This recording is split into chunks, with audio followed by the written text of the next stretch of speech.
I can go pretty deep into Kush because I think, like you said, he was pivotal in a lot of ways. And he had a lot of mythology named after him, like Mercury.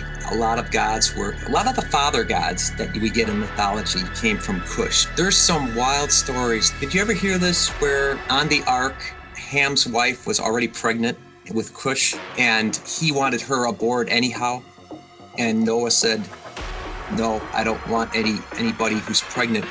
He snuck her aboard. And what they say was Shamhazi, the leader of the Watchers, supposedly impregnated his wife because even the serpent wanted to try to pass his seed aboard the ark because they know that they were never going to make it over through the flood.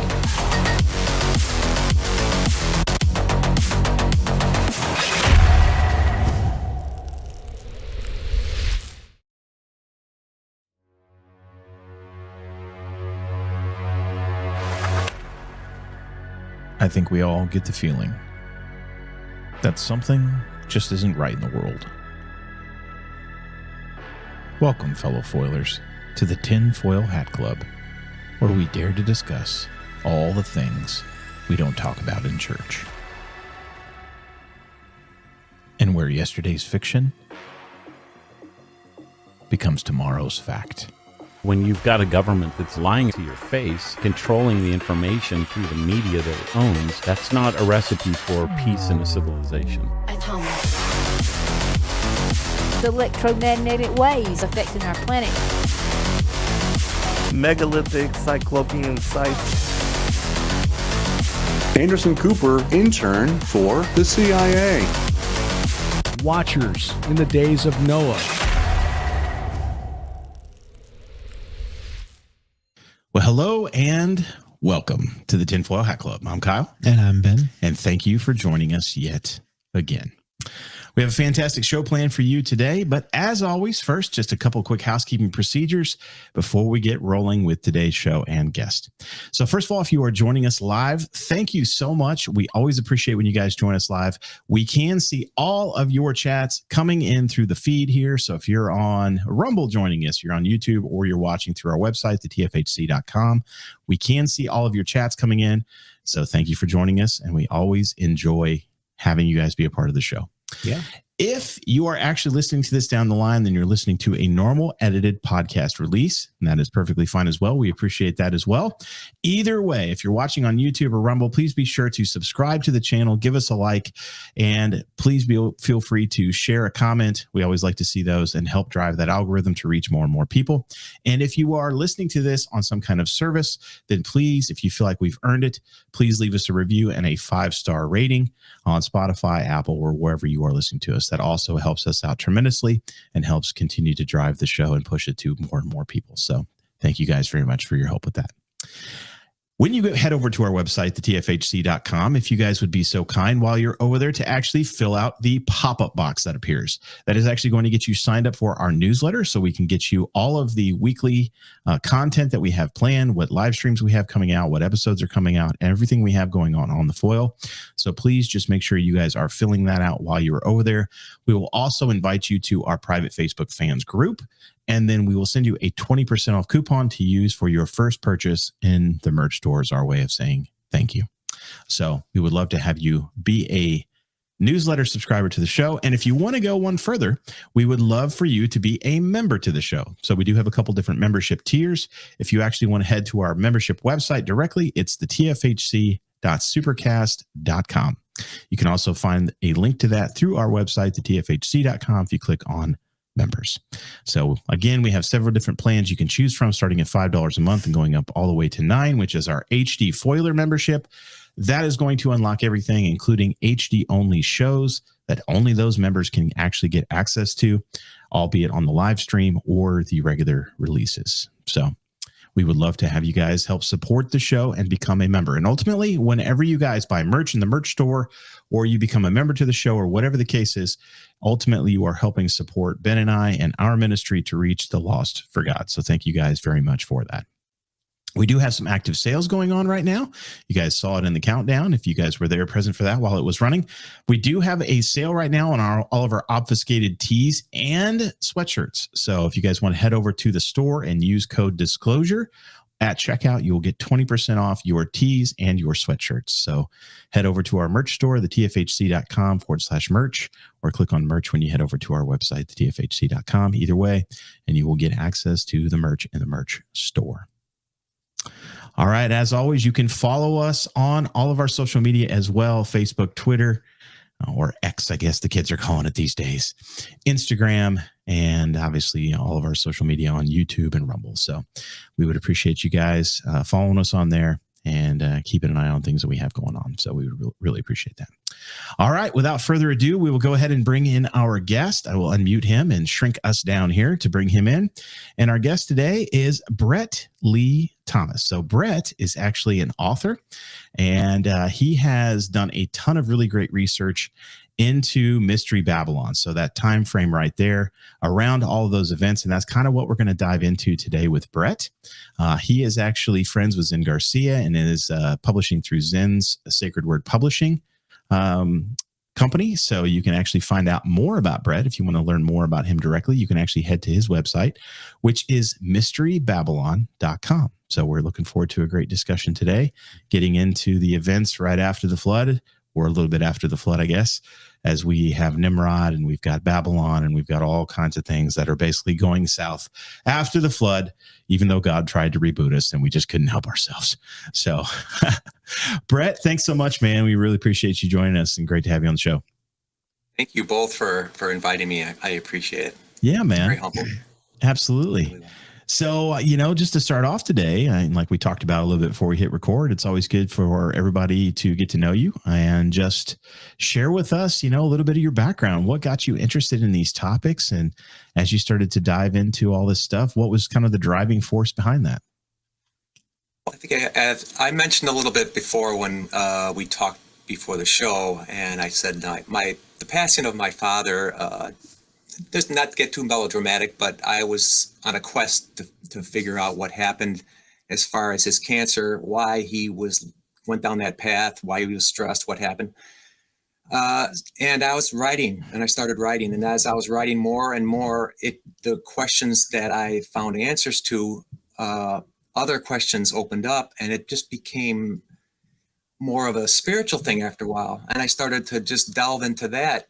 And eventually, that's where it took me. It took me down that road. And again, what you said, Kyle and Ben, about not having those feelings that something isn't quite right in your world, that's kind of how I felt, not only with my dad, but just with life in general. So that's why it ended up in the spiritual realm. And I just started writing more and getting more answers. And that's how it just developed into what it is today. Yeah. I didn't plan on this. It just happened. God just grabbed you and took you, man. Yeah. It's one of those things. Everybody has a purpose in life. And I just feel that just getting some answers is one of mine. Yeah, I know we talked a little bit more kind of, I guess, from my perspective on my experience with the church, but what was yours? Were you brought up in the church? And I was. Was this kind of obviously you're having questions, it seems like, so it seems like you probably were. And it seems like you're kind of pushing against this to try to figure out because things aren't making sense to you. Is that kind of the gist? Absolutely. When I was young, I remember I started in a Lutheran church and then I ended up in a Baptist church. And I always liked the preachers that were very, they would pound on the pound and say, hell is in your destiny if you don't do this, etc. I just felt there was some energy with that. And eventually over time, I saw that disappear. And it would just seem so politically correct. And it just seemed like the life was being drained out of churches now. And I just didn't really feel that I had a message there. Yeah. Yeah, the fire and brimstone preaching, man. That's what we would call it back in the day, right? The Absolutely.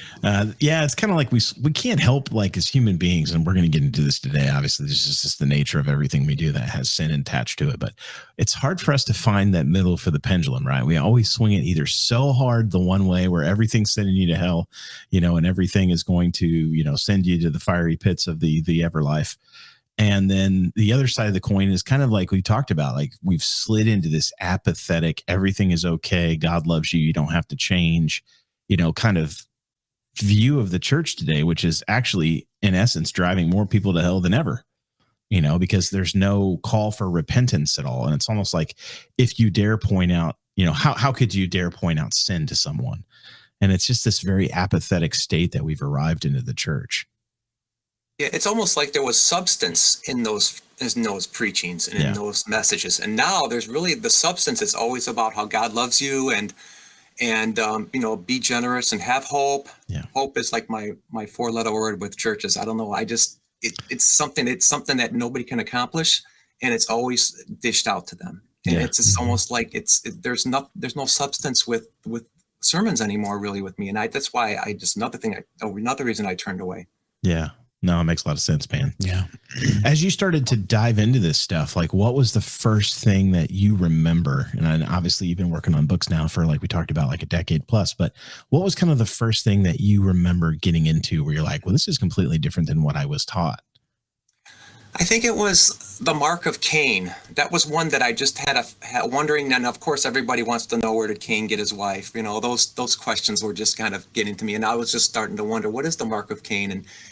And I even looked at some books that were, myths and deceptions of the Bible. I didn't care where I got my book, because every book can have some kind of information. You just have to look at and see where it might direct you, right? Mm-hmm. So one of these early books, I remember that was one of the first books I've gotten, and obviously it wasn't in a Christian mode, but it would have their opinions on what the mark of Cain was, for example, what happened and his sacrifice, etc. And you go from there.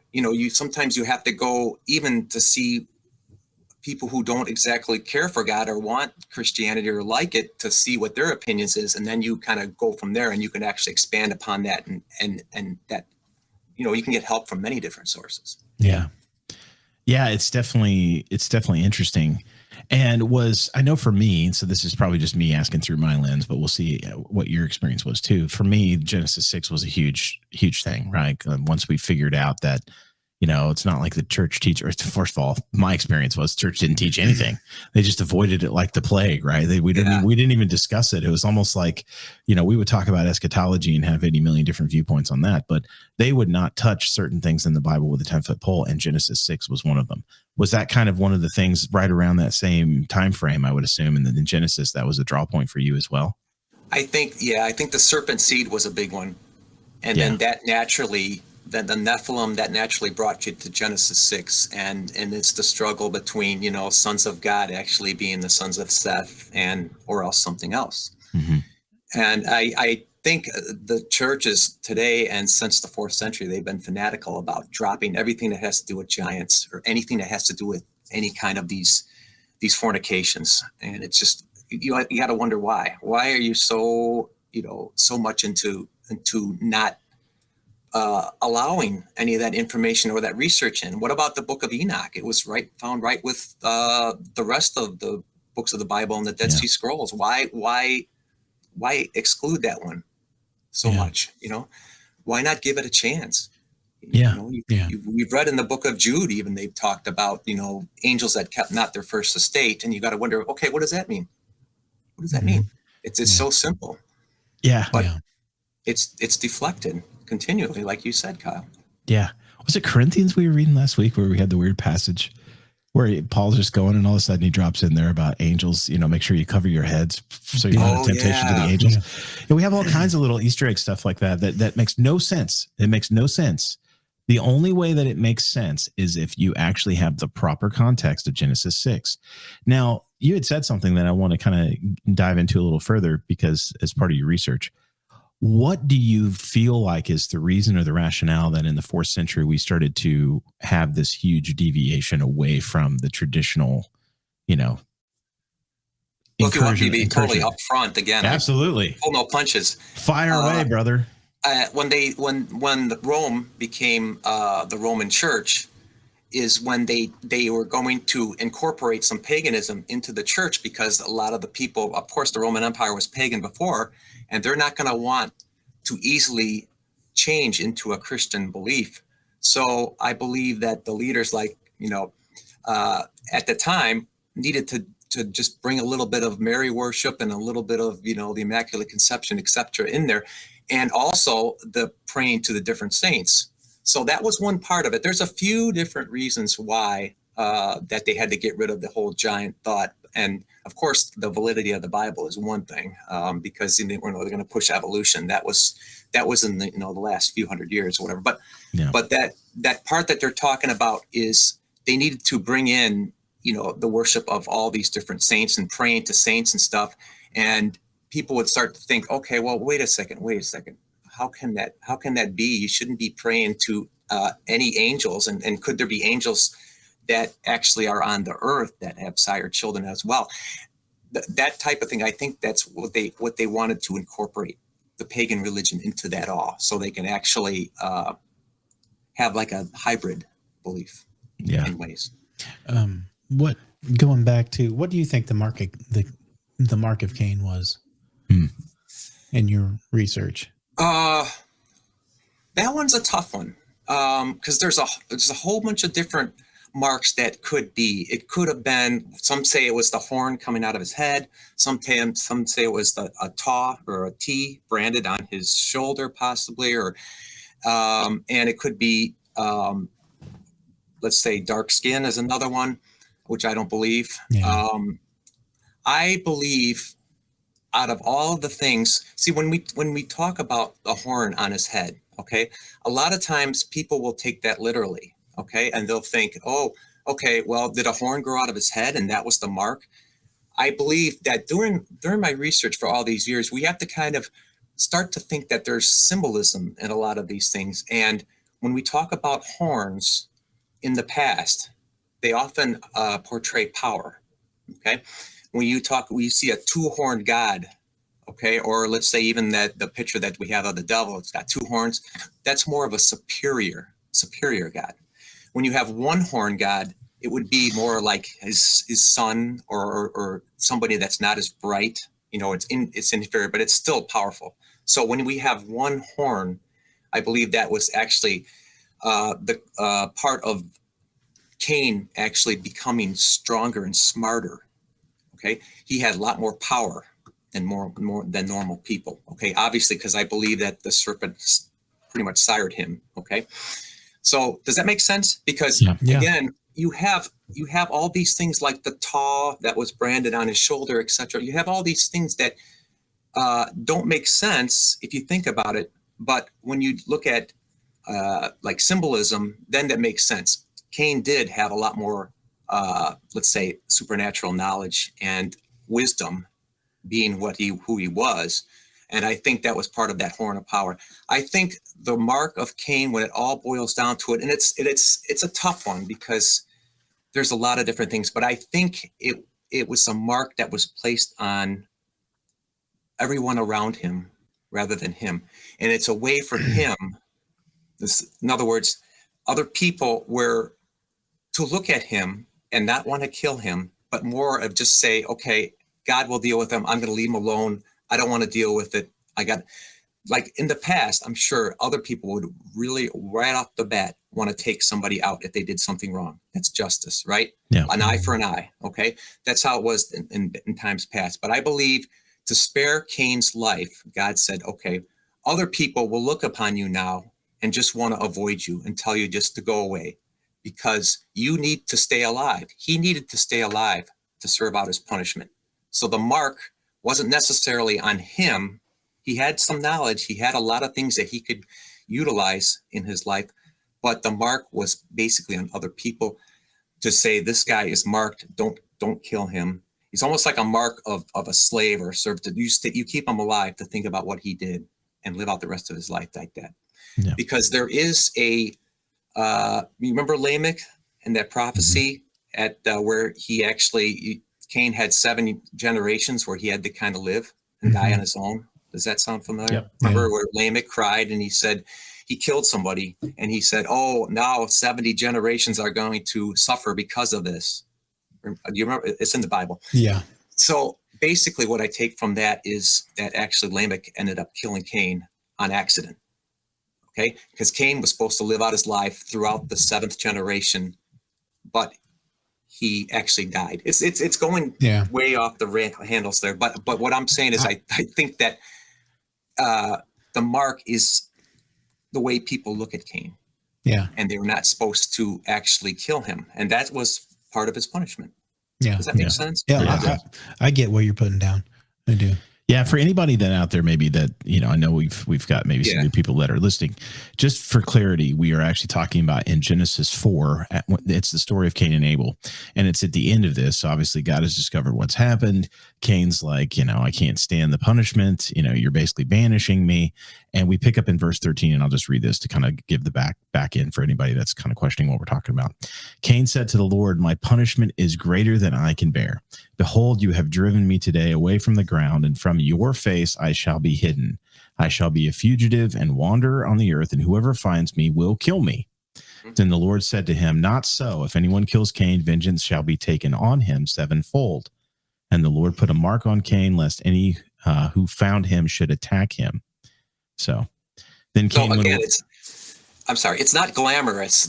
See, everybody wants this glamorous, it's a mark, and it was something on his head, or it was that some people even say that he had leprosy, he had a dog. There was all these different interpretations, and it's not the glamorous one. I'm sorry, but it's the only one that makes sense in the context of those verses that you just read. Mm-hmm. Yeah. No, I was just I like to ask that because we watch Supernatural. I don't know if you ever seen that show. We started to watch that. We haven't got far into it. And in the first episode. Cain is in there eventually. Oh, interesting. And so one of them gets the mark of Cain. And it's just like a burn mark on his arm. And so then he lives forever. Like he can't kill him. But it's just like, it's interesting to how the like Supernatural in those shows, they pull a lot of this. It is amazing how researched they are. Yes. All of these things. More than the church even. Yes. It's kind of insane. And they went into a deeper dive with Cain, like almost for a whole series, for a whole season. Interesting. And the mark was something simple. It wasn't glamorous, but it was like, once you knew you had it, you couldn't get rid of it. It almost makes me, obviously, when we get to the end of everything, we find out exactly what is the mark of the beast. I have a feeling that whatever that is going to be fairly reminiscent of maybe what was done to Cain, or some flip-flopped, weird, twisted version of it. You know what I mean? Because Satan is always a counterfeit of, what God is doing. But there's another interesting point to this, and I want to kind of keep reading. Because this is important for anyone who's here new and maybe didn't know what we were talking about. We also mentioned Enoch, and this is really important because this ties into what we talked about with Genesis 6. You mentioned Jude earlier, and in Jude specifically, I want to reference this verse, not from Jude, but from Genesis, which ties into Jude. That's very important. And so we have this mark that's been put on Cain.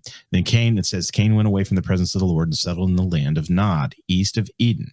Cain knew his wife, and she conceived and bore Enoch. Okay. Now, this is not the same Enoch that we read about in the book of Enoch and also that Jude references. This was actually third generation. Okay. This Enoch is third generation. When he built a city, he called the name of the city after his son, Enoch. Now, I bring that up because in Jude, we can see very specifically, and I think Jude does this for this very reason. He actually prefaces by saying Enoch, the seventh from Adam, because that Enoch was actually seventh generation. There's also another Lamech. There are two Lamechs, two Enochs. And so just FYI for anyone listening to this, and you go read that, if you read in Jude and you see Enoch, seventh from Adam, that is why Jude is saying that, because he's distinguishing very clearly between the Enoch we're talking about, Book of Enoch, and this particular Enoch, who is the son of Cain. So I just want to throw that out there.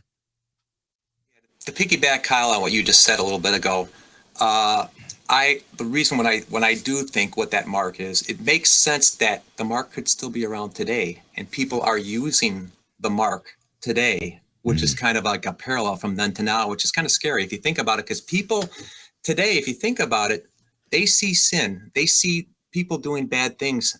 A lot of people, a lot of good Christian people, good followers of God, but they ended up trying to just look away and think, no, I can't deal with them, right? I better not. I'm not going to get in their face. I'm not going to do whatever. And I guess that's the mark again. And I believe that it's still, people can take advantage of it who are on the wrong side of God, can still use that mark to intimidate others today. And I think that's a big part of why evil consists and continues. No, that's good. It's kind of like I said, it's not glamorous, but it makes sense when you think about what the punishment that God wanted to give Cain is, to not have anybody kill him. And how you do it is to have people not just avoid them and not want to do anything that they know is right and they know they should. Yeah. It's interesting because as we go on here, obviously we have the other Lamech. So we have Lamech, who's the father of Noah, which would be 9th generation. And then we have Lamech, who is earlier, right? And this is actually in Genesis 4 as well. And he is the one who comes in and he says, I killed a man. And if anyone comes to seek revenge on me, if Cain's, revenge is 7-fold, then my revenge is 77-fold.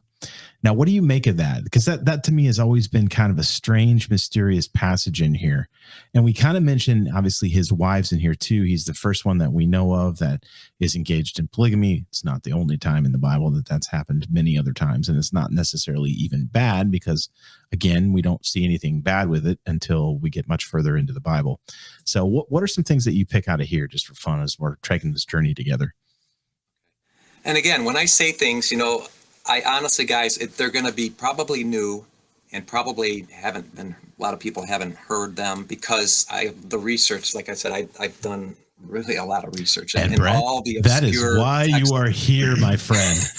Make everyone dive into their Bibles. That's what we're here for. Yeah, that's all that. So that's why when I say things, they may not sound like the standard answers is because I've thought hard on these. Yeah. Mm-hmm. Now, as far as what you're talking about is that 70 answer that Lamech is saying in the Bible.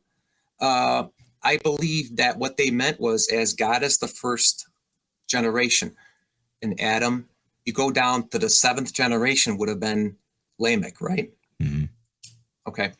I believe that just kind of at my conclusion is around the time of the flood, things are going to get so bad that the Savior might have been actually going to come about there at the 7th generation, and the Messiah to crush the serpent's head. Mm-hmm. But since God is a perfect God, he needs to have all of his promises fulfilled. And Cain was supposed to live to that 7th generation and die on his own, but he didn't. So somebody took him out, and there we go again. We go back to that mark of Cain. We're not supposed to take him out. You're supposed to let him live and leave him alone, right? He's supposed to go to the land of Nod and wander, but he was taken out by one of his descendants, Lamech. So Lamech probably knew of this prophecy, and he wailed, and he had that, they call it Song of the Sword, and he cried, and he says, I killed somebody, which they interpreted as he was getting blind, and he had a child that was telling him where to point his arrows, okay, because he was hunting game. So I guess Cain had a shudder to him. One of his punishments was that he had a very bad nervous shuddering, and when he walk around, he'd be very nervous. That's probably why he put people in the cities, is because he's afraid somebody was going to take him out. We go back, there's the mark again. So he had this shudder. So the child that was with Lamech pointed out, because Cain was coming to see him, and Lamech shot an arrow and thought it was an animal because he was probably coming to a bushes or whatever, and he actually shot Cain dead. So as Lamech was so upset about that, he crashed his hands together and he killed the little child, the little person that was helping him hunt. So that's why he said he was so despondent, but he killed one for his hurt and his other for his wounding. In other words, when he was saying he was wounding, that means he was blind. So then he freaked out, is because he knew that there was a punishment of 70 more generations that Cain and his descendants would have to live and suffer until the Messiah came. And I guess I read something where it's actually, if you can count down 70 generations since that time, is the time the real Messiah came, and that was Jesus. I believe I've done this. I came across this too when I was doing some research, and it was around in the book of Enoch. It talks about how you will be locked up for 70 generations, talking about the Watchers. And I was like, man, that's a very specific, interesting time, right? God doesn't provide specifics like that unless we're doing it for a reason. And I can't remember if you start with Jared, which is also 7th generation, because Jared was Enoch's father, proper Enoch. Because Enoch was eighth generation. Is that right? I think 6, 7, somewhere in there. And I can't remember if you go from Jared or if you go from Enoch, and then you look at Christ's lineage forward when you put people in that are supposed to be there. Wink, wink, nudge, nudge for Luke's account. You actually get to Christ after 70 generations. Yeah. That's what I, again, the research too, that's what I found too. And that's kind of frightening, because if you think about it, there may have needed to be a reason that they had to postpone it so long, almost 2,000 years, is because of God. Like I said, God, when he says something, has to come through, or else it has to be handled. Yeah. Is it the book of Jasher where the story resides, where they're very much to what you said, where they're out hunting together, and Tubal-Cain is actually the one that shoots Cain? Yeah, with a bow, because they're hunting game, and accidentally shooting. Tubal-Cain, he was supposedly the child. Yeah. And I don't know if he died at some say that he died at that time, but I don't think Tubal-Cain died. I think he grew up, and he was the one that mastered the metallurgy, metal arts, etc. later on. Yeah, I think it talks about that in here, and then his brother was the one that was the Jabal was the one who was the music. Yes, I think he was music. That's somewhere in there too. But then he was also a husbandman, like livestock and stuff. Yeah. Right. Okay. Yeah, there was livestock. 2 of them, Jabal and Jubal, right? Yeah. Yeah. Oh yeah, Jabal and Jubal. Jabal and Jubal. Wow. I know. Yeah, easy for me to say, right? Yeah. And then it goes into Zillah, she bore Tubal-Cain, and so on and so forth. But yeah, it's kind of an interesting passage. Yeah, Jasher goes into really deep detail of that account. Yeah. I remember reading that, and I was just like, seeing Jubilees is just like, his house fell on him and he died. It's more than just like the 2 women. One was pretty much for pleasure, and one was for having kids. Oh, okay. Because they gave them a potion so they wouldn't get pregnant. Oh, yeah. I do recall some of this too, because that was one of the things that was kind of and so it was like, when I read that, I'm like, wow, they were doing that back then. Yeah. And Maria, my wife, she goes, they do it today. Nice. New ways to commit the same old sins, Ben. It's, like you say all the time. And so I read that, and I'm like, okay, well, this makes Genesis, and make a lot more sense. And then Jubilee says his house fell on him. Yeah, it does. And either way, and I don't think it's being metaphorical there. I think it's actually saying that his house literally fell on him, because it talks about how the stones crushed him to death. Yeah. And because the reason for that was because he killed Abel with a stone. Yeah. And so God basically justified or made his end the same with a stone. But I mean, who knows, right? No matter which way you look at it, it's kind of fascinating. It is fascinating. His house did fall on him. Yeah.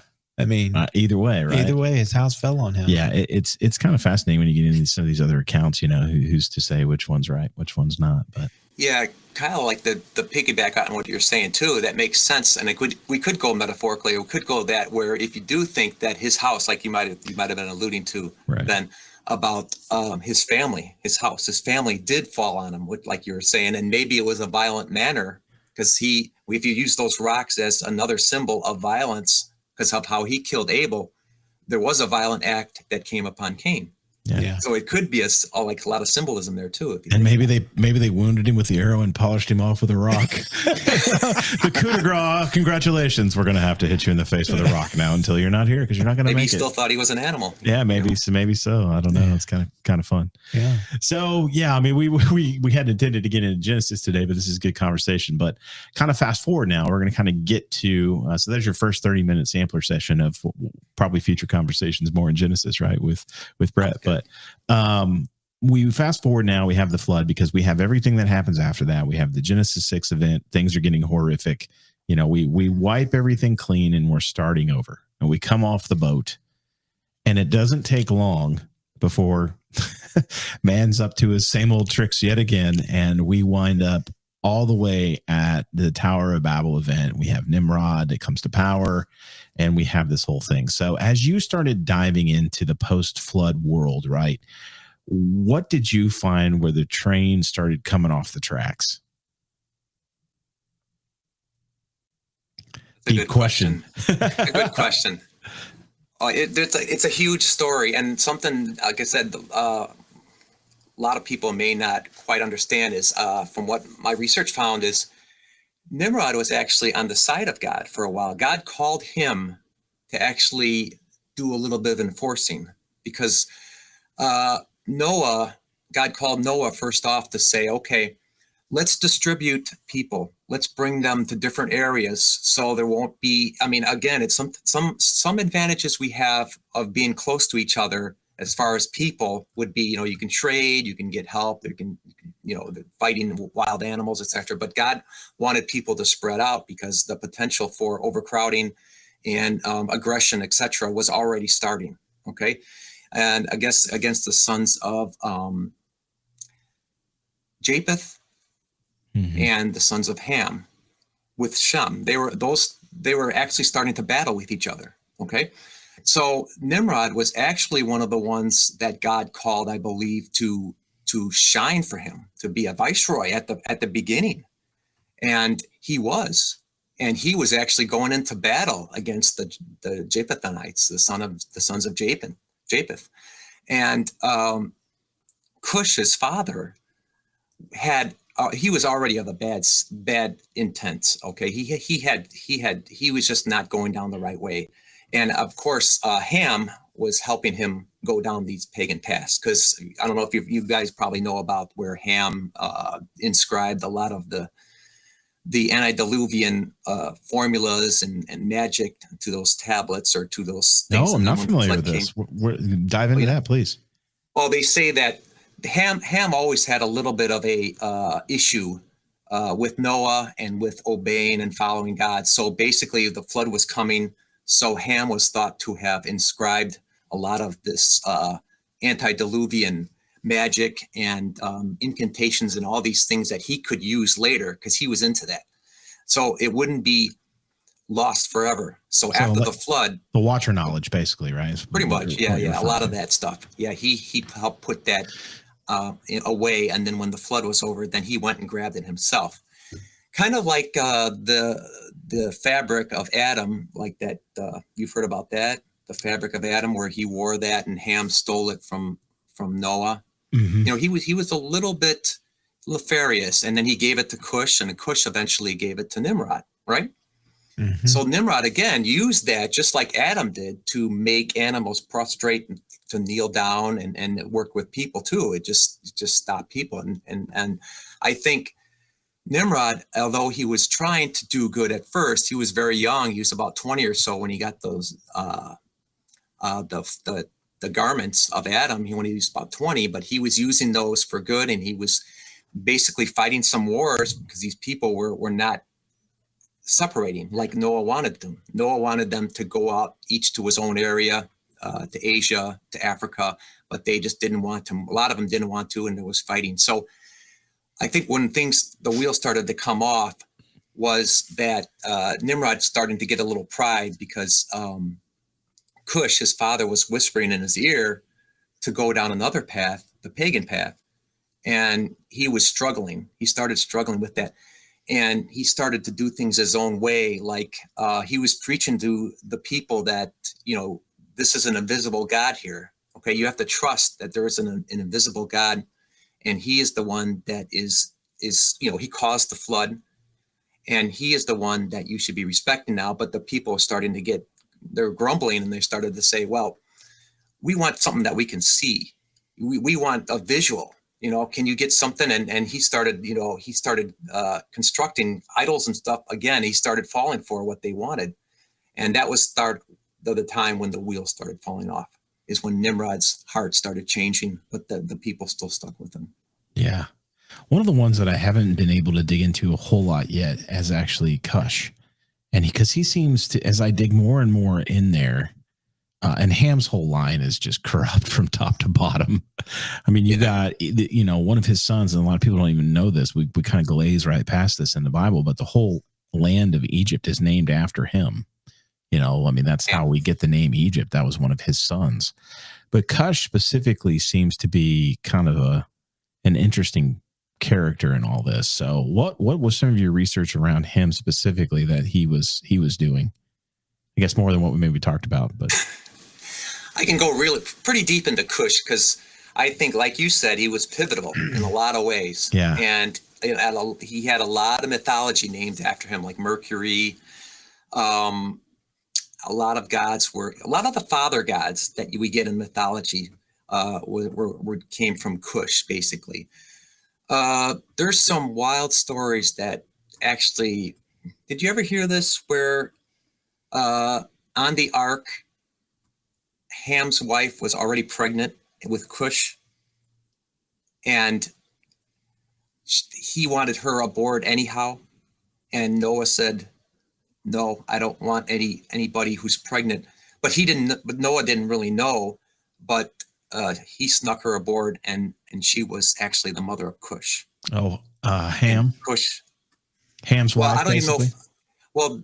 What they say was Shamhazi, the leader of the Watchers. Oh yeah. Supposedly impregnated his wife. What's the? Do you remember what this is from? Like what book? Oh, I could find it for you. That's I know you've been like Zen. You guys have been in a lot of books. It's hard to kind of keep track. Yeah, of I'll send it to you for sure. Yeah. I'll send you where I found it because it's in my book somewhere, and I try to footnote it big time. You do. I'll find it for you. But it said that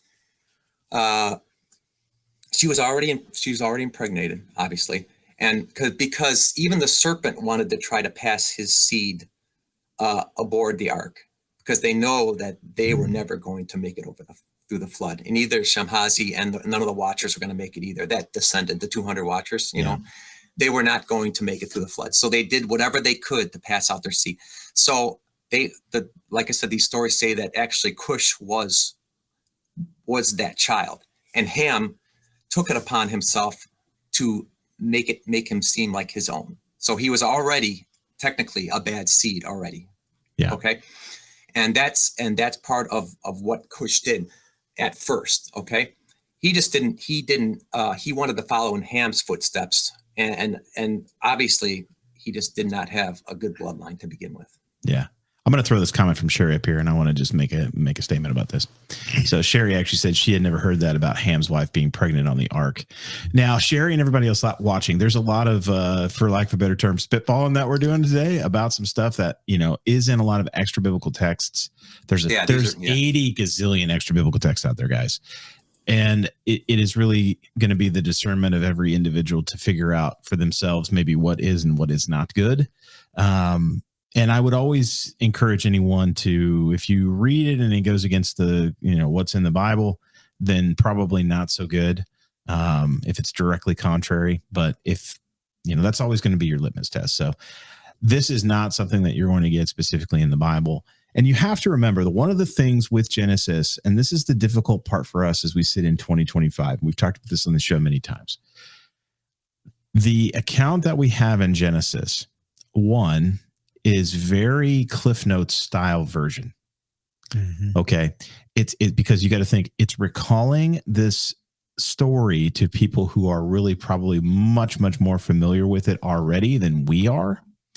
So it's kind of like, I always use the analogy of if you go on to watch your favorite TV show and before the newest episode, you get into the newest episode, it says last time on blah, blah, blah, blah. And it gives you kind of the quick rundown of everything.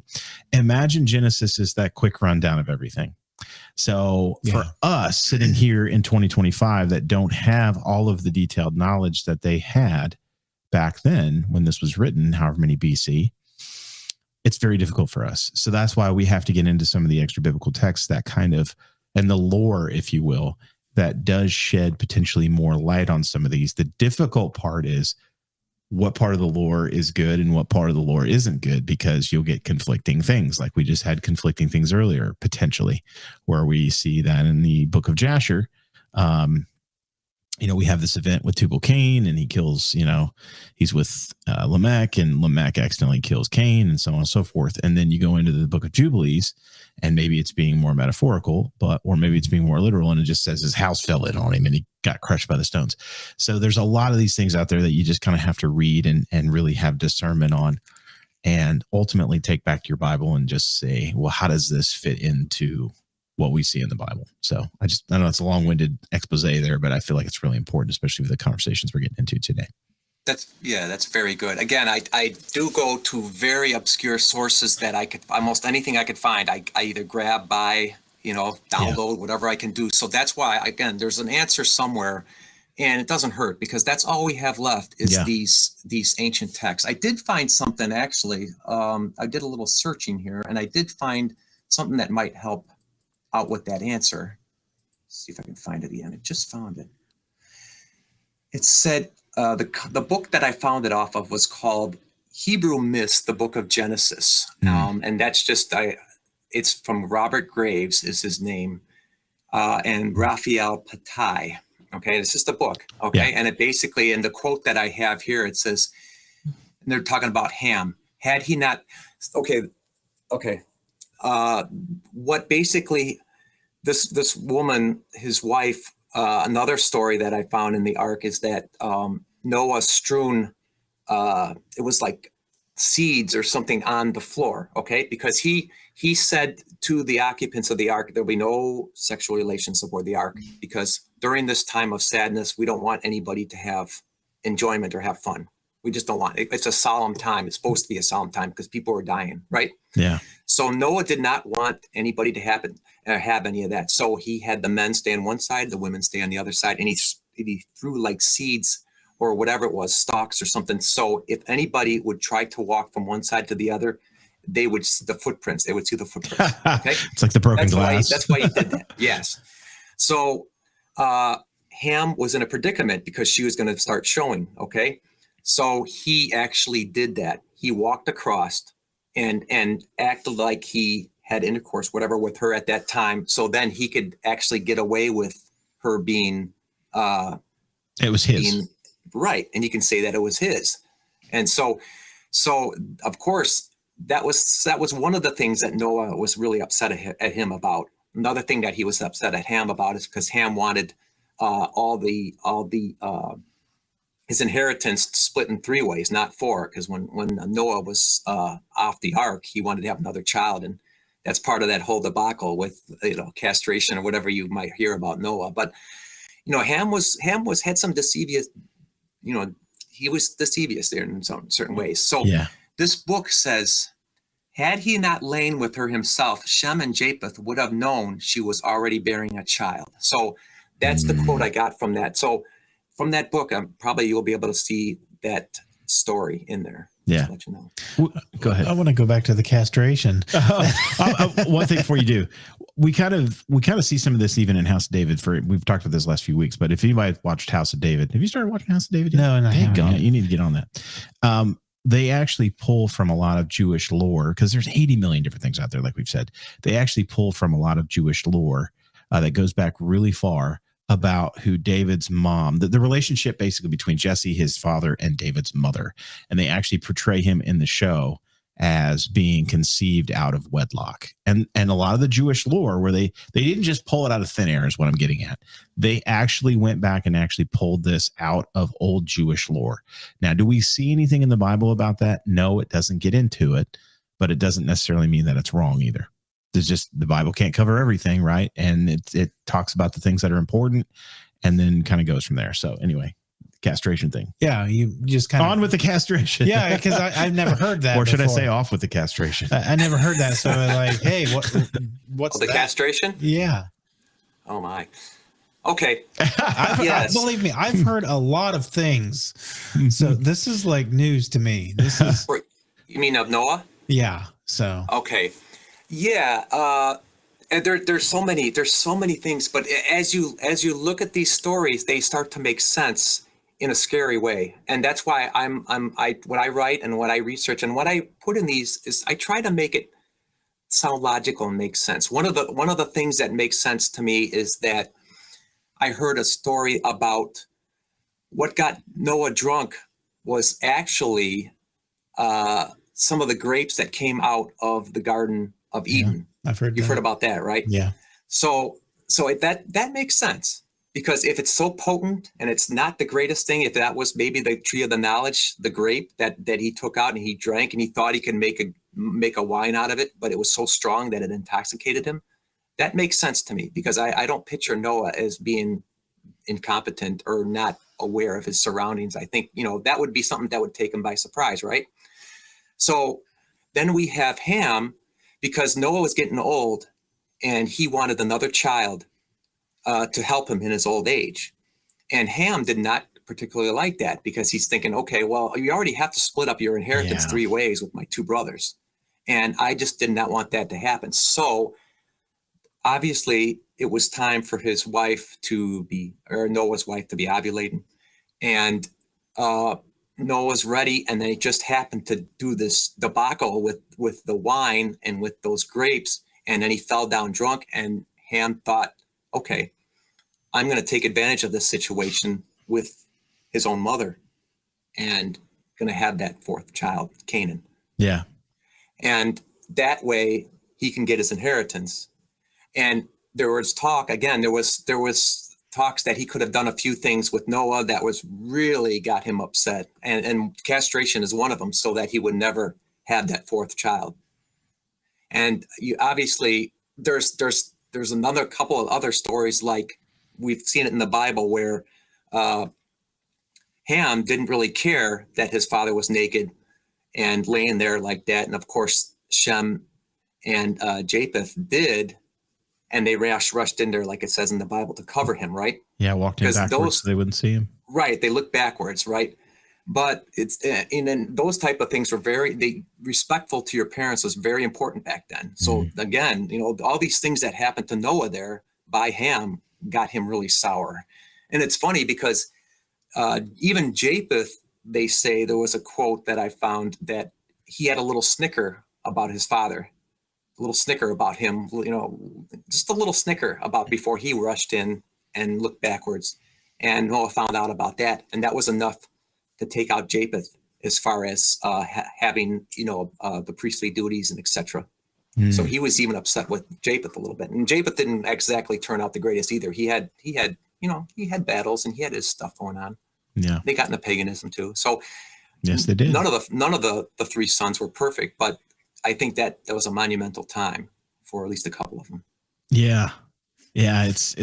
There's a lot in there. And there's I've heard a lot of wide interpretations on the events surrounding the getting drunk and going into the tent. And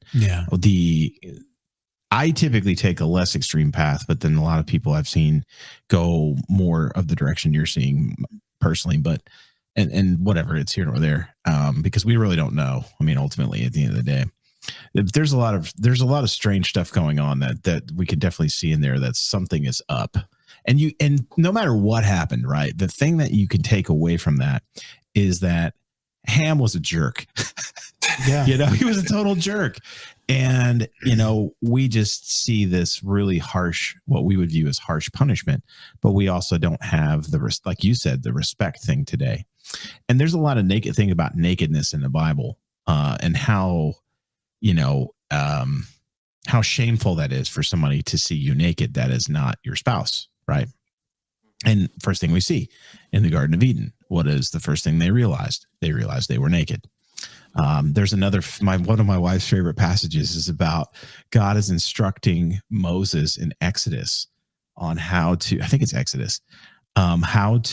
go up the steps. Don't go up steps to get to my platform to speak or whatever, because people will basically be able to see up your your garment and see your bits. And it's basically what he's saying. And she laughs because that's exactly what it's saying, is see your private parts. I think some of the translations actually say private parts, which is kind of funny, but yeah, there's some interesting things in there about that.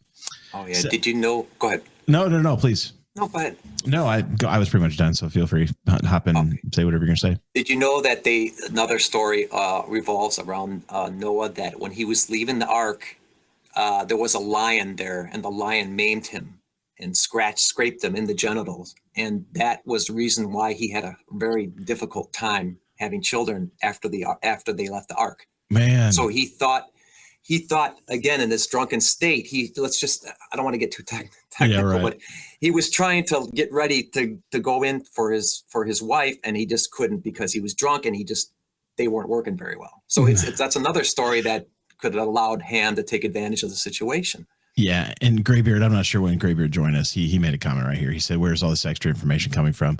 So we're talking about a lot of extra biblical text today, man. There's a lot of writing that has been done by people diving into texts, and so a lot of the stuff we have said from the very onset, you're not going to find a lot of these in your Bible. They are coming from extra sources, numerous extra sources. So Brent's done a lot of research into a lot of the extra biblical texts. So that's I can give him.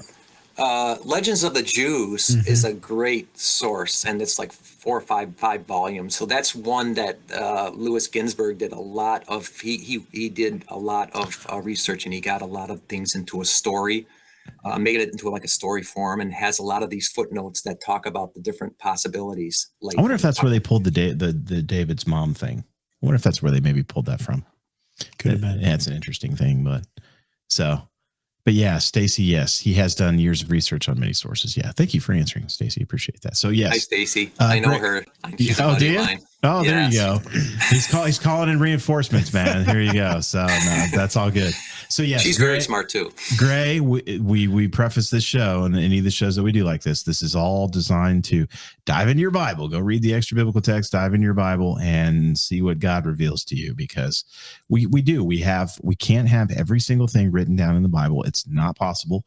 So we have to, for our 2025 knowledge, when we look back at this stuff, we do not have the firsthand account like they had in a lot of, very close lineage to these events. So we have to figure out on our own through some of the extra biblical texts what the details are. So, yeah. Now, one thing that I heard that's in the Bible is where Noah was cursing Canaan, right? Yeah. And a servant shall he be to his brothers, right? We're talking about his brothers. Mm-hmm. But if you think about it, his brothers are not Shem and Japheth. Mm-hmm. But if Ham was the father and his mother was right, then they would have been technically brothers. And that's an interesting point. So that is in the Bible, but that leads one to ponder, okay, why would he say, cursed shall he be to his brothers? If there wasn't some hanky-panky like that with Ham trying to actually make him another brother. Yeah, the whole cursing of Canaan in and of itself, again, no matter how you get there, is questionable in and of itself, because it's like, why wouldn't you punish Ham? He's the one that did this. So why would you turn the arrows on Canaan in this particular instance, which is always an interesting thing. So it's easy and it's interesting to draw some of the conclusions that you're talking about. And again, common sense. I think Noah was so mad at Ham. Obviously, you're right. He didn't like Ham to begin with. I mean, he was upset with him in a lot of ways because of his acts. But I think he was upset with Canaan because Canaan just stole his ability to have that fourth child. Yeah. And I think it affected Canaan. Canaan was a bad person after a while too. I mean, he did a lot of, let's say, raunchy things that research shows in Egypt when he was out in that way. So, yeah, well, the whole promised land thing, he basically stole the land. I mean, we've gotten into that several times in the show. I won't go into that. I will say, kind of put some levity in with this. We had a castration joke earlier. That kind of sometimes when can't work those in all the time. When I would get upset, I would just ban something from everybody. All my kids. Oh, so one of them would do something wrong, and it's like, no more drinks in the movies. Yeah, that happens. I could understand that as a parent. That does happen. Yeah, that does happen. Yeah, you can see though, like, Canaan wound up being a bad seed too, man. If you dig in there and you find out some stuff, you put two and two together. And again, the whole promised land thing, somebody may hear that and go, oh, well, how do you get there? And like, you can actually get there in the Bible, because if you look at, well, I guess that's kind of not true. Ultimately though, you can see that the land that they're going into was actually given to, goes back to Shem, I believe. Yep. And because Abraham was a descendant of Shem. and you can kind of put it together in the Bible, but you really got to like look close, and you got to like compare things that are kind of obscure and off beaten path a little bit. But once you get in there, and you can actually do that, and you can start to put two and two together. So Promised Land takes on a whole new meaning at that point. And it seems like, and I don't know what you found in your research, but it seems to me as I was digging in there that I keep using the term, the train starts to come off the tracks before we even get to Nimrod with the three brothers after Noah dies, because it's all like they're promising him and he's kind of the glue and he holds everything together. And then after he dies is when things really start to go sideways. Is that kind of what you kind of came to as well, or did you find something different? Yes, I think it happened. And again, everybody has their own research. Sure. I think, according to my research, I think that it was getting bad even before he died. And there's some other stories that really kind of just go off the rails, like actually Kush going even back to Noah and saying, "Please harbor me. I'm getting kicked out of my old way," and Noah took him in. All these, there's a lot of weird things, but it was even getting bad around the time of just after the Tower of Babel, and Semiramis and Nimrod were just getting popular in Babylon and in Egypt. And then they had Shem taking it upon himself to raise an army with his son to go after and chase after them and take them out, because they were just, they knew. Remember we talked about the mark, some people were just not falling for that, like Shem. And Shem was a huge figure back then, and I believe, because he was a father, obviously patriarch, but he did a lot of chasing for these other pagan patriarchs, and he wanted them dead. Yeah. And he wanted to chase them out of there. So the battle was going on for a while. And I believe you even hear about that in mythology, because you hear about the Titans. And I believe that was actually remnants of, or their interpretation of who Shem was and his family, because they were called Titans because they were trying to disrupt the Olympians, which were, of course, it was the pagan followers that they're being chased around. It's quite a story. It is. Yeah. And I think it's the travels of Noah into Europe is one of the sources that I get a lot of that out of. Yeah. And Annius is another one. And it's another source that you might want to check out if you're interested in what happened after those battles and such after the flood. Yeah. So you kind of had mentioned earlier that, Nimrod had become kind of the viceroy to get everything under control, but that it sounds like he just starts getting kind of big for his britches, and then, realizes that he has all this power. And right. Then where does the story kind of go from there? Like once he starts to get that in his head. Let's see here. Let me just check it out here. I think the clothes, when he was wearing those clothes, that was another thing. And you're talking about the garments that came from Adam. The garments of Adam. Yeah, that was another thing that gave him, and they started to call him a mighty conqueror and a mighty hunter, because again, people felt safe with him because he was taking out lions, leopards, bears, whatever that was around there, and he was not afraid of them, especially with the clothes. It's kind of like the golden fleece. Mm-hmm. Yeah. I bet you a lot of that pagan mythology has a lot of these origins. Yeah. They're just, the thing about that, a lot of this different pagan beliefs and stuff, they talk the stories, and I bet you a lot of them come back to the same people continually. And a lot of them are just regurgitations of earlier people they turned into gods. Okay. But it's always from the opposite point of view. So you're not going to hear, they even they deify Noah too. They call him Janus, because Janus has two faces, and they think they said one face that was before the flood and one face was after the flood. So he was one of the people who actually made it through the flood. And that's what I believe. Again, they father Janus, because again, father Noah. So a lot of these gods is just because of the real stories in the Bible. But again, it's just paganized. It's just turned to make them look like the great ones and the righteous ones. Yeah. Let's see. Jasher, actually, I've noticed, is a very good book about Nimrod. I really, because when I went over this, like I said, I've written this book a few years ago, And I went back, and a lot of the quotes came from Josephus Jasher. and Jasher, and Philo. So I think I'm trying to look into you know what I think? Okay, to answer your question, I think one of the people that actually turned Nimrod south was his father. Yeah, he was said Kush. Yeah, and he was whispering in his ear the whole time to try to just say, you don't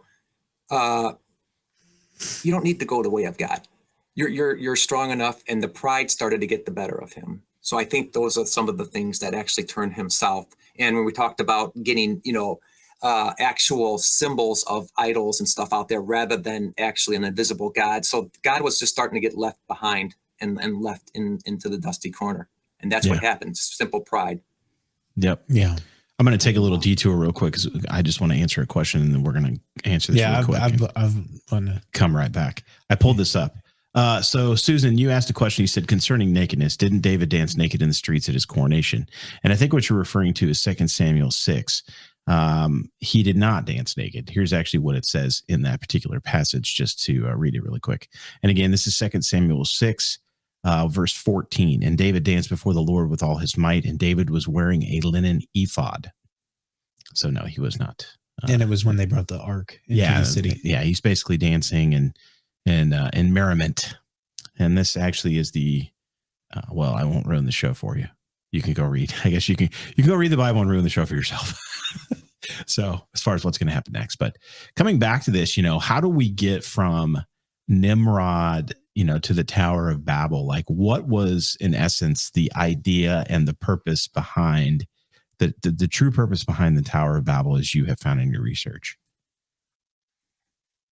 It's simply man's pride, for one thing. That was okay. I believe, according to the research, that actually Babylon, why hence the name Mystery Babylon, and some of the things that I've written about it. It's a system that was popularized, that begun at the city of Babel, pretty much at Babylon. And I believe that Cain was one of the ones who actually helped to build the original Babylon. Okay. Yeah. After the flood, again, when we got Nimrod becoming a little bit corrupt and starting to think that he was the God, because how, as a young man, and you have all this might, and you have the clothes of Adam, and you have all these people worshiping you practically, how easy it is for a person to fall for that pride, right? So now, as time went on, he started to say things like, maybe this God is an oppressive God. I will set you free, and the people, another thing the people did not want to do, they did not want to separate. Like I was saying, God wanted them to separate, and Noah was trying to get them to go out in their own nations. But the people, again, it's either one or the other, one way or the other. And people wanted to unite. They didn't want to separate. That was their big thought now. Is let's all come together. Let's come together under Nimrod.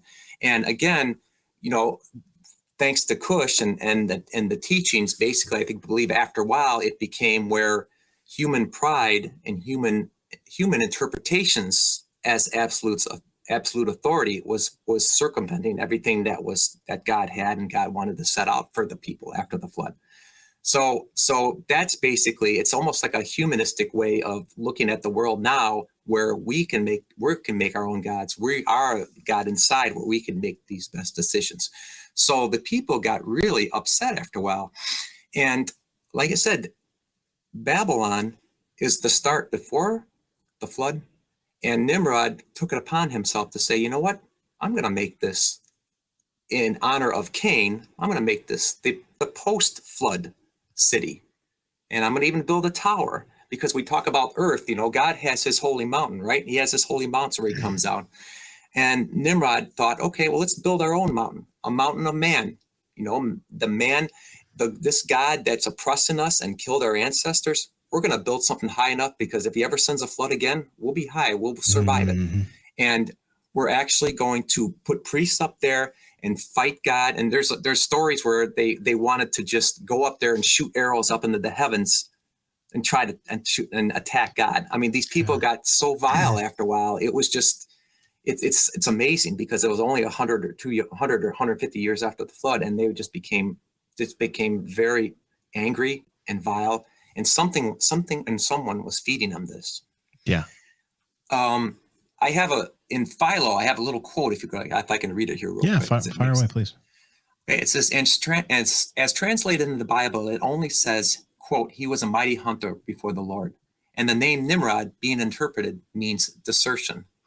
Moses calls the seat of Nimrod's kingdom Babylon, and the interpretation of the word Babylon is change, a thing nearly akin to desertion. The name, too, being akin to the name and the one action to the other, for the first step of every deserter is a change and alteration of the mind. Mm-hmm. And that was Philo. And basically, I think what they're talking about here is Nimrod was the change and Babylon was the symbol of this change. Yeah. And just for anyone who wants to go back and read this, there's a couple things that I'm going to get to. And first of all, Stacy, thank you for answering Maurice's question there as far as who actually killed Nimrod. There's a lot of different interpretations of that just off to the side. Several different versions of that, if you will, of who actually killed Nimrod. So hard to say which one's actually right, but I lean towards Esau. Yeah, you typically lean towards Esau, and actually the Stacy actually answered Esau as well. And I know our friend Justin actually wrote a really great book from Prometheus Lens. So if you check out Justin Doc Brown's book on the Epic of Esau, you can actually find out. He's done a really good dive into that. But this is actually from Genesis 10, what we're getting into now. And just to read a little bit of the background here, this is getting into the lineage of Ham and Cush and all that, Egypt. The sons of Ham, and I'm reading from Genesis chapter 10, verse 6. The sons of Ham, Cush, Egypt, Put, and Canaan. The sons of Cush were Sheba, Havilah, Sabta, Rama, and Sabteca. Can you repeat that? No. The sons of Rama were Sheba and Dedan. Cush fathered Nimrod. He was the first on earth to be a mighty man. Now, one of the things, too, I'll give you a little tip when you read your Bible. If we're going through lineage like this, and then all of a sudden we have a deviation in language and we start zeroing in on somebody, they're important. So Cush fathered Nimrod. He was the first on earth to be a mighty man. If you read the Septuagint version of this, it says that he was a giant. It actually uses the term giant. It doesn't mince words here. It doesn't say mighty man. It cuts right through the crap and says that he was a giant. He was a mighty hunter before the Lord. Therefore, it says, like Nimrod, a mighty hunter before the Lord. The beginning of his kingdom was Babel, Erech, Akkad, and Calneh in the land of Shinar, which we know is the plain of Shinar. And then we get into Assyria. He built Nineveh, which ultimately the Assyrians and the Babylonians wind up becoming enemies as we go down the line through history. And we actually see the Assyrians used to take the northern kingdom as we move forward in time. And then the Babylonians are used to take the southern kingdom as we go forward in time as well. Now, I'm going to skip over to Genesis 11 because that is where we see the Tower of Babel event. And if you are thinking that, it doesn't say in the Bible that the whole purpose of this was to get high enough or to make it so that they could survive the flood, I'm going to throw this in here because this is a very interesting thing that oftentimes, too, we don't understand and we just glaze right past and we don't understand what this is. But it's in here and it's in here for a reason.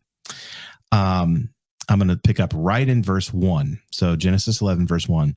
Now the whole earth had one language and the same words. As people migrated from the east, they found a plain in the land of Shinar and settled there, which we just read back in the last chapter. And they said to one another, come, let us make bricks and burn them thoroughly. And they had brick for stone and bitumen for mortar. Bitumen is used a few times in the Bible. When you actually go look up what bitumen is modern day asphalt. And what do we know about modern day asphalt? It's waterproof. Waterproof, right? There you go. Yeah. So this is, and again, it's described in here for a very specific reason. And you have to kind of read between the lines, and some of these extra biblical texts actually help kind of develop that story a little bit. But they were doing this for exactly what Brett just said. The whole purpose of this is we're thumbing our nose at God. We can be better and mightier than him. And we know the trick got pulled last time was to flood us on out of this joint world. We're going to trick old God, and he ain't going to pull that again on us. So that's why they're doing what they're doing. So I just wanted to read that to kind of help emphasize. Good. Yeah, very good. I didn't think about that. I always, iron sharpens iron, and I always like to hear new things and bounce off of people. And that's good. That's a good one. That makes sense. It makes sense. It seems to support that too. There was something else. Any construction from this point on, typically of any size at all, they would use bitumen. So bitumen is very old. Brick and mortar and bitumen is very, very old technology. It wasn't just, the plane, so it's flat. So they had plenty of space, and the foundation's between the estimate was 100 to 200 miles in diameter. Huge. Yeah, and it was like about 8,000 feet tall. Something. And a lot of people say, and I did some research on this too. Just sorry, a side note, because a lot of people were like, well, that's not possible because they wouldn't have been able to breathe while they were building it. Ha! That's not true. And here's why. Because where they are, that whole area there, which is in Iraq, I think modern day Iraq, I do believe, that whole area there where they think that they have built this thing is actually several, like it's way below sea level. Yeah. So it's kind of way down below sea level. Bowl. Yeah, like in a bowl, like a huge bowl, because you're going to have the huge flat spots. But yeah, so they could build this thing that high and still be able to breathe. Yeah. Naturally, I mean, you'd be hard, but you're not going to need equipment, basically, like modern day mountain climbing or whatever. Yeah. Whereas, like, Everest is like what, at 23,000 feet tall or something like that, and I think it sits above sea level. So just to comparatively, I could be off on that one, but you get the gist. Notice when you read the Bible about Nimrod, and I believe you. When they talked about Nimrod himself, I believe they said something like he was a mighty hunter 3 times. Yeah. I think. A mighty hunter before the Lord. Right, before the Lord. And I think that symbolizes when you hear them talking about something or someone 3 times in a row, he's like thrice great. In other words, he was massive. He's like one of the greatest so-and-so over whatever he did. So I think when you hear about it mentioned 3 times like that, that's what that means, I believe. Okay. Do you think Nimrod and Gilgamesh are the same person? I tend to incline more, because he did go seek out Noah, right, to find out about immortal life. So it's quite possibly that he could be. I had a feeling, and then I left it as that. I didn't research a ton on that, but I have an inkling that he probably would be the good candidate for. I do too. I mean, I think he's the man of many names. I mean, Yeah. And just for funsies, I pulled the Septuagint up just so you guys know that I'm not full of it, because I have a copy. And if you want to get a copy, then head over to our fans page, ask for access, and you'll get in there and you'll be able to get a PDF copy for yourself. Reading from Genesis 10, I'm going to pick up in, I'll pick up in verse 8, pretty much where I picked up before. And Cuss, it's pronounced Cuss in here, but it's Kush, however you want to pronounce it. Begat Nimrod is how it says in here, but Nimrod. Yeah, with a B. Yep. He began to be a giant upon the earth, which is an interesting phrase because it says he began to be a giant upon the earth. He was a giant hunter before the Lord. Therefore, they say, as Nimrod, the giant hunter before the Lord.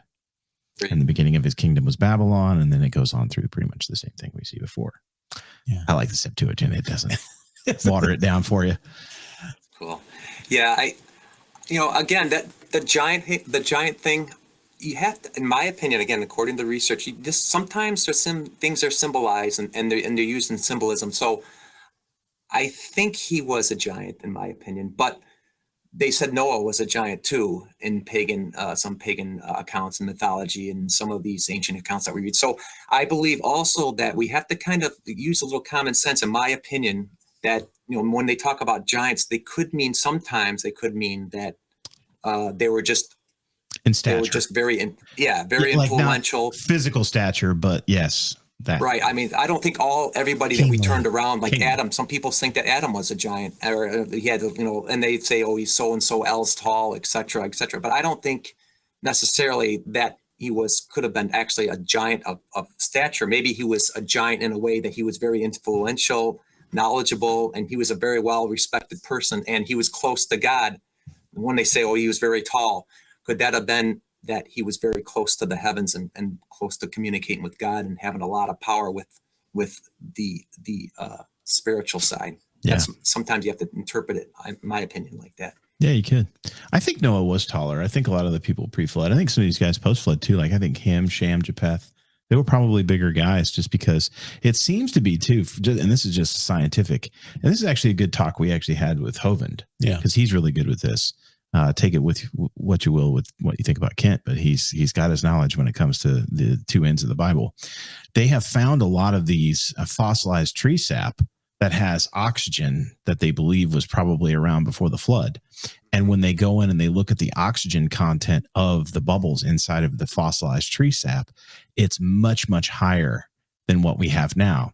And we know that when the oxygen content gets higher, right, and the temperate climates is, much more tropical and temperate than what we have a lot of places in the world now, things get large. Yeah. So they're fairly confident that they were probably bigger. Yeah. So I don't know. It's one of those where we can speculate. You can imagine how much longer people would live and how much healthier they would be too, and stronger, right? Yeah. And that's exactly why they're living that long, is because, first of all, we were designed to, and then the Bible actually, no, I think it's actually the book of Jubilees says this, that Noah actually died. Because we read the account in Genesis, and it says, if you eat of the fruit of the tree, surely that day you will die. Right. It says that day you will die, I believe is how it's phrased, or something similar to that. And yet we read the account and we're like, well, he didn't die. And what it actually says in the book of Jubilees is it says that he actually did die because 1,000 days, one day is 1,000 days to the Lord. So it says he died when he was 960 or something like that. And that's actually, he did not fulfill his 1,000 days. He died on what would be a Lord's day. Yeah. 930. Yeah. 930 years. 930. Yeah, thank you. Yes. You're right. Yeah, you're right. That makes sense. Because again, that's reading it with a possible symbolism or metaphor or something, kind of reading into the lines a little bit, and that makes total sense. If you think about it, and or else he could have already, his body was now on the way to dying. So in other words, he was no longer what he was before. He was mortal, and he was on his way to death. Yeah, it's kind of a head bender when you sit around and you think what things had to be like for us physically, because we have these decaying, graying, aging, painful meat sacks that just gets harder to sleep every night, and joints ache and all these fun things, and with diseases and all that stuff. And what it would have been like before to be at our age, right? We're all relatively close in age. We would have been like babies, like babies, like toddlers at best. Yeah, in the grand scheme of time, we'd still be living. I mean, it'd be fantastic. I mean, people are having kids when they're however many 100 years old, and it's crazy mind bend to think, and like, what was a world before decay like? What would the world be like before decay? It's a head tripper to think about. But thorns and thistles. I know, right? Exactly. How much we have to toil to produce food. Thorns and thistles the ground will produce for you, and you're going to have to toil for your food. So, Susan, thank you very much for telling everybody to hit the like button, helping the algorithm. That does help very much. So, if you guys would do that, that would be fantastic. Randy L asked a question here. Brett, I'm going to throw it up on the screen, and you can see here. Hi, Brett. How many people were on the earth at the time of Nimrod? This is from Randy and Nancy. Do you know these two? I do. They're writing as though they know you. Yeah, they're a couple of good friends too. Very, very wonderful people. Love it.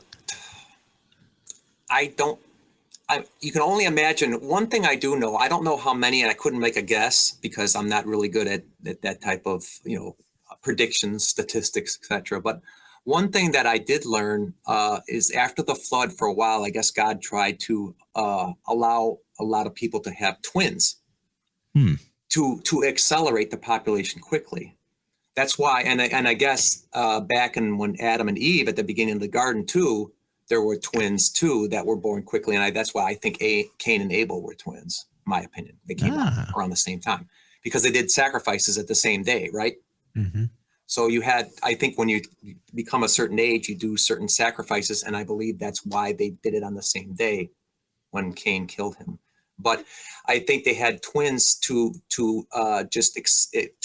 explode the population, not too much, but just enough to keep it keep it going after the flood. So I don't know how many total, but I believe that actually there was enough to have enough people to jump and try to build a tower.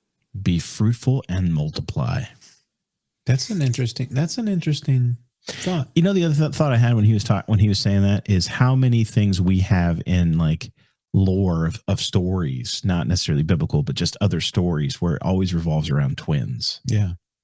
And anytime you have that, like you got a minotaur, you got some kind of wacky medieval type story or whatever, that stuff's way older than that. Yeah. It's coming from somewhere that's older than that, because there's nothing new under the sun. Solomon told us this, right? Yeah. And everything is stolen and repackaged, repurposed, regurgitated. Regurgitated, I guess, the greatest form of flattery, right?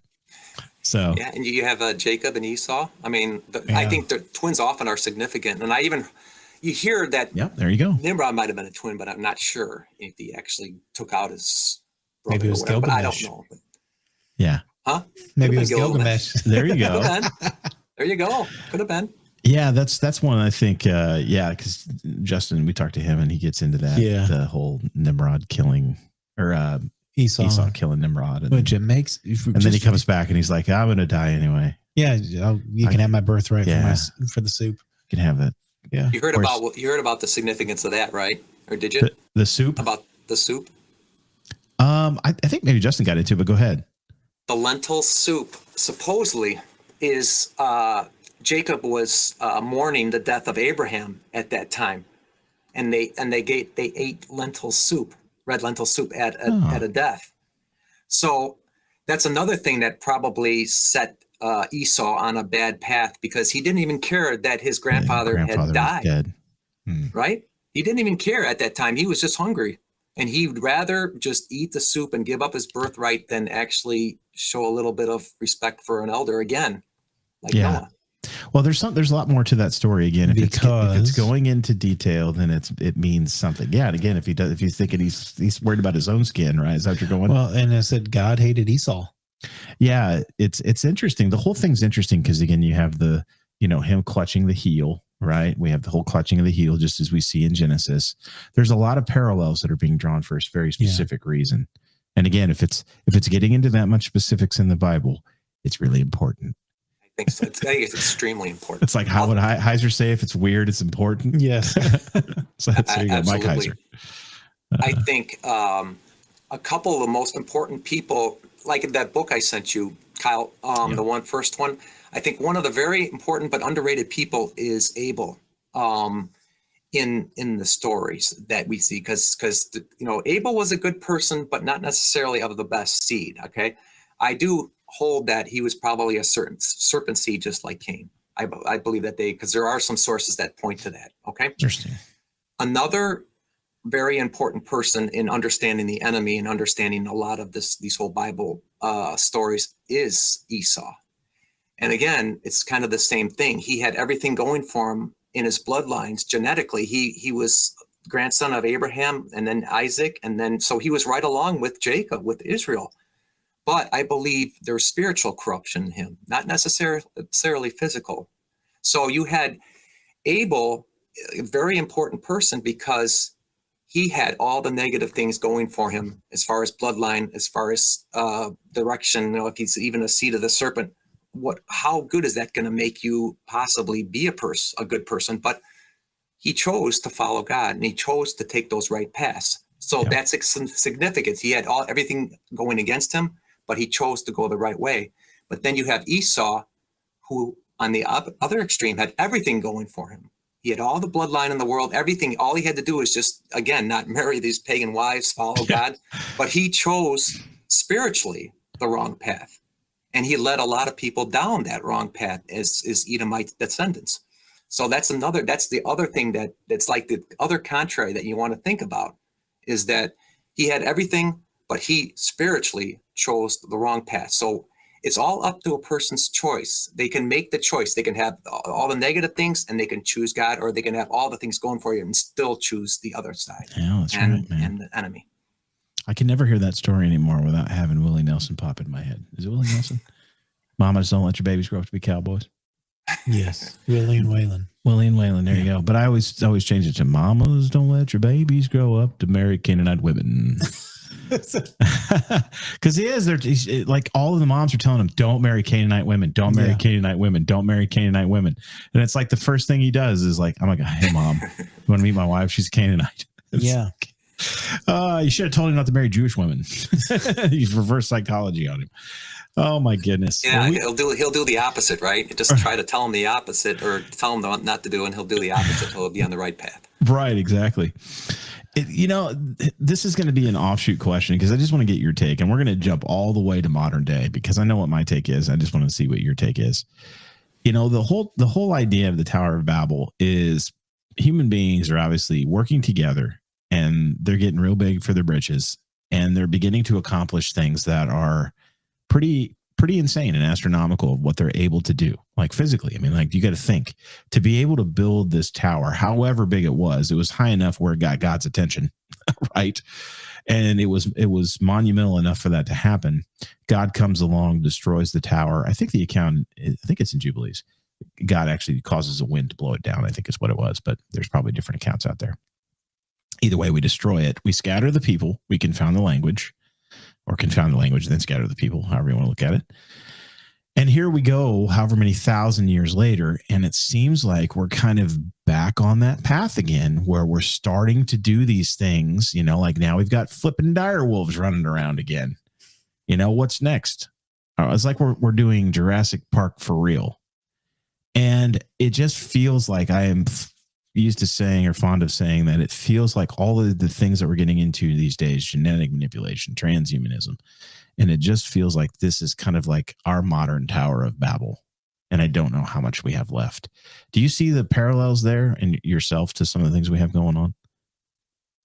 That's why I named the second volume the Tower of Babel, because exactly what you're saying, I believe that there is a parallel to then to now of the Tower of Babel. And if you give me a minute, I'll explain to it. Yeah, please. I got an interesting story. We talked about, the hate and for God and all the viciousness that these people were, their intents were doing. And I got a kind of an interesting take here, and I want to read it to you real quick if it's okay. And then I'll share my parallel from then to today. This is actually in a book called Pseudo-Philo. I don't know if you ever heard of it. It's one of those obscure ancient texts, whatever. Yeah, I have. It's called Pseudo-Philo, and it says 6:2, and it says, "And they said everyone to his neighbor, let us take bricks, and let us each one write our names upon the bricks, and burn them with fire, and that which is thoroughly burned shall be mortar, for mortar and brick." Now, the interesting part about it here is these people were so arrogant, and they wanted this tower to strike out at God so bad that they each wrote and inscribed their own name in a brick. Okay, so imagine the hate and etc. that they were bringing. Okay, but if you think about it nowadays, okay, what was the Tower of Babel back then? It was a unification of people, right, coming together in defiance of God, because God wanted them, not that he wanted them to be to divide and conquer and to be alone by themselves out in the middle. He wanted them people to just kind of have stand on their own 2 feet and be able to work well in whatever environment they came in and be good neighbors and not, squabble and live so close. And he wanted them just to be able to have rugged individualism enough so they can be good people on this earth while on this earth. Okay. But of course, they went the opposite direction. They wanted to unify. They wanted to come in together, right? We see that today. We see exactly that same thing coming today, where people, instead of, being able to walk on each one's own 2 feet and being strong in the world that they're in, they're chosen to be, let's be all communal. Let's get some kind of communist communal rhetoric going where we all become one. And the interesting thing you want to think about is these bricks. What do they call those cell phones when they first came out? Remember, years and years and years? They call them bricks because they were big and heavy and they look like a brick. But the funny thing is, each brick has somebody's name on it, right? It's attributed to somebody, right? And we all seem to have our own bricks now, whether they be small now, but we all seem to have our own bricks. And the communication process, we're all uniting once again. You can call somebody in Australia right now if I wanted to. So as we don't have to come physically together, we're bringing our Tower of Babel back together in this whole age the same way, but it's in a different way, but it's the same exact thing. Everybody's uniting. And again, they're crowding out anything that has to do with God again, because you have to be politically correct and secular. And that's basically what I believe is the new Tower of Babel, is this unification once again through all this technology that you've mentioned, Kyle. Yeah, man. Yeah, we got CERN trying to rip portals open to other dimensions, and Bones Jones here. I'll throw his comment up. Yeah, man, you're absolutely right. The names they chose for the direwolves were the founding twins of Rome. Wonderful. Here we go, twins again. Romulus and Remus are the names of and then they've got a female dire wolf, which they've named Khaleesi, but they're planning on not breeding them, according to what they say. We're just going to let them roam free on 2,000 acres of land, and I'm sure that won't result in breeding. Nature take its course. Right, just like Jurassic Park, I think. Right, the fences are down. This is an interesting comment. I want to throw this up here from Stacy. She had paused, but she kind of heard our talks about the oxygen. She said she's about 8 minutes behind. She had to pause a few times. But in regard to the oxygen being higher, I always wondered if that's why we had non-functional auricles in our hearts. I did not know this. And then she went on to say that they used to be functional for extra blood when the oxygen was different. Did you ever heard that before? No, I had never heard that before. So she is very well versed in medical terminology and stuff. She works in that field, so that's probably. Well, I didn't know that either, Stacy. That's very good. Yeah. See, and like you said, iron sharpens iron. Even from the comments, you're sharpening iron over there. That's awesome stuff. And then Randy had another comment. We'll probably use this as our last to dive into for the day, because we gotta save some stuff for later, and there needs to be later. There's a lot more we can get into. Thanks, Brett. Nancy wondering who you would relate Nimrod to today in present time. We'll have fun fielding that one. The Antichrist would be like a perfect parallel from then to now, if you think about it. I mean, relating to him, I couldn't think of anything else. He would, again, when I hear that word anti, you have to kind of, in my opinion, in my research, you have to kind of understand what the word anti really, really stands for. Okay. Because people think, and this is in my last, my third volume too, we have to think about what anti means. Because when you think about it, you think, oh, it's someone evil. It's a, horrible, he hates Christ, etc. Not necessarily. Because I even looked up a couple definitions of anti, and it actually, I'm just going to read them off here real quick. It says, of the same kind, but situated opposite, exerting energy in the opposite direction or pursuing an opposite policy. It's interesting. And then the other definition called in the Free Dictionary, identical to in form or function, but lacking, opposite, or contrary in essential respects. So if we think about that, okay, this person who's Antichrist nowadays, it doesn't necessarily mean that they're going to be out there hating God. They're going to be acting like Christ, like God. They're going to be sounding compassionate. They're going to be sounding wonderful. They're going to be sounding nice. And somebody would be attracted to, but they're just a little different. They're not quite there with God. And maybe for political reasons, they have to not be, they can't say that they like God, and they can't, they have to be humanist. They have to use secular humanism, but still they're going to be wonderful, nice. So that's what we see a lot today. We see people acting like Antichrist. Okay. So again, Nimrod was one person that was, at first, he was a viceroy of God. Remember, he did a lot of the things that God wanted him to do. He would fight for God. He would keep the people safe. And as obviously in Daniel, we hear about, he would bring peace, right? And peace, some of the things he would know in it. But that's one thing we have to see when we're looking for Antichrist or something like that. We have to see that they come on that platform. They don't come as I'm a Satanist. They don't come as that type of thing, but they come as very nice, very compassionate, and someone that you would just think would be a Christ-like. Interesting. Was it you thinking of the passage of John? Yeah. Is it John where he says that basically anybody that's not anyone that's against Christ is Antichrist, basically? Yeah. Yeah, it's kind of an interesting passage. What was it? There's a passage in John. Is it the Gospel of John? I think it's Gospel of John. No. Is it First John? Yeah. One of the Johns. Look up one of the Johns. First John, I think. Yeah, First John, where it talks about anyone who is basically opposed to Christ in some form or fashion is Antichrist. But then again, you've got a lot of translations in there that who knows what we've run. Well, that's okay. I mean, if you're not going to be godly, obviously you're going to be opposed to him in one way or another, right? So, I mean, it's almost like it's a humanist interpretation of doing it your own way, right? Because God has these absolute things he wants followed and he wants understood, and he wants to be treated like God. But if people are going to choose to just do something a little bit alternate, a little bit different, that's still not following God or following Christ. It's still a different way. Yeah, for sure, man. Wow, we've delved into a lot today. Yes. There's some comments over here. I'm not going to get into all of them because I'm not sure why I'm being accused of pretending about anything. I'm not pretending. I was asking a question earlier of who the person was referring to.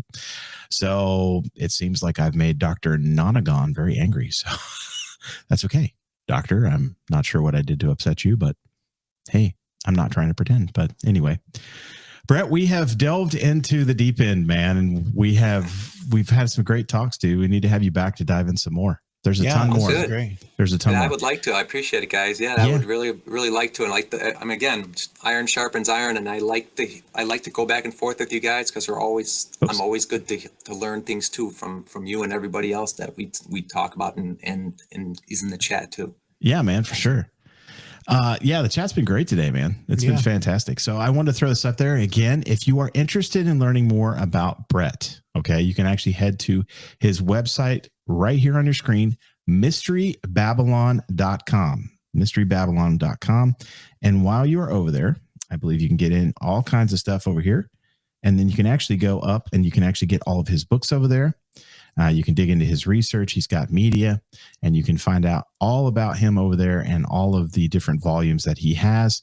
You can also head to Sacred Word Publishing. I think it's sacredwordpublishing.com. .com. Yes, sir. Yeah, sacredwordpublishing.com, which is Zen's company that he runs, where you actually publish through him. You can get those over there. And then we will actually have he will have his own guest tab on when we actually come out with the normal edited podcast release. We'll make sure that we actually get Brett a guest tab on there, and we will have all of his books linked on there too. And he'll have a bio, and we'll link all of his link to his website right here as well. So I just want to share that with everyone. So mysterybabylon.com to find out more. And I will come up here and I will close this off, and then that way we can see each other. There we go, full screen. So thanks, dude, man. It was great having you on, brother. Good. Enjoyed it. That's great talking to you guys, and I love to get in these conversations. And again, all I ask is an open mind, and you guys have it. But I back almost like about 97% of what I put in there, even though they sound a little crazy, like the Mark of Cain. I try to find something to back it somewhere, like an ancient text or something. So it's in there. So if you just let me know, or if anybody wants to let me know, send me an email or something. I'll show you, or I'll give you the information of where I found something. Awesome. Well, hang tight, dude. We'll close everything off here, and you just hang tight. And then when we get offline, we'll pray together, and we'll send you off proper. So, good. All right, Thank man. you. With that, we will bid you all adieu until next time on The Forum.